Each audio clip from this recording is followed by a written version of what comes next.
कल मैंने एक छोटा सा दृश्य देखा, लेकिन कुछ दृश्य छोटे होते हुए भी पूरी जिंदगी का आईना बन जाते हैं।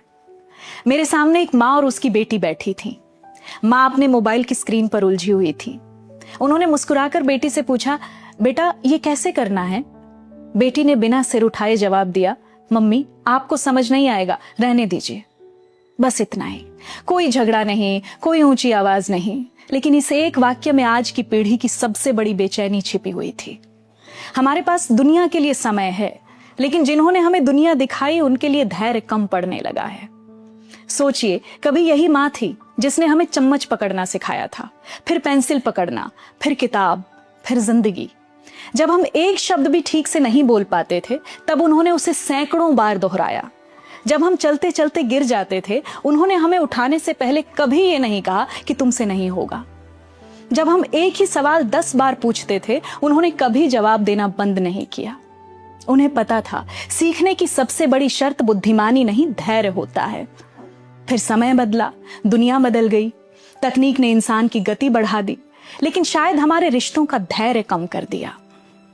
आज माता पिता स्मार्टफोन सीख रहे हैं, ऑनलाइन पेमेंट सीख रहे हैं, नई दुनिया के नियम याद करने की कोशिश कर रहे हैं, और हम कई बार उन्हें इस तरह से टाल देते हैं जैसे किसी अनजान व्यक्ति को टालते हैं। मनोविज्ञान में इसे रोल रिवर्सल कहा जाता है। जिंदगी का वो मोड़ जब माता पिता धीरे धीरे उस देखभाल के पात्र बन जाते हैं जो कभी उन्होंने हमें दी थी। बचपन में वो हमारे संरक्षक थे, अब बुढ़ापे में उन्हें हमारे धैर्य की जरूरत होती है। ध्यान रखिए, उम्र सबसे पहले शरीर को नहीं, आत्मविश्वास को कमजोर करती है। जब कोई पिता बार बार पूछता है कि ये कैसे करना है, कोई माँ कहती है कि एक बार फिर से समझा दो, तो वो सिर्फ तकनीक नहीं सीख रहे होते, वो इस बदलती दुनिया में अपने लिए थोड़ी सी जगह बचाने की कोशिश कर रहे होते हैं। कहा जाता है बच्चों को पालने में सबसे ज्यादा पैसा नहीं लगता, सबसे ज्यादा धैर्य लगता है, और शायद बुढ़ापा उसी धैर्य का लौटाया जाने वाला ऋण है।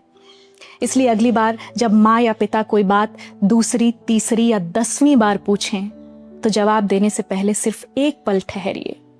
याद कीजिए कि कभी आपने भी माँ कहना एक दिन में नहीं सीखा था, कभी आपने भी जूते के फीते पहली बार में नहीं बांधे थे, कभी आपने भी उंगली छोड़कर चलना एक ही कोशिश में नहीं सीखा था। तब उन्होंने आपका हाथ नहीं छोड़ा था। आज उनकी चाल बस थोड़ी धीमी हो गई है, रास्ता वही है, बस इस बार उंगली आपकी है और सहारे की जरूरत उन्हें है। क्योंकि जीवन का सबसे सुंदर चक्र यही है।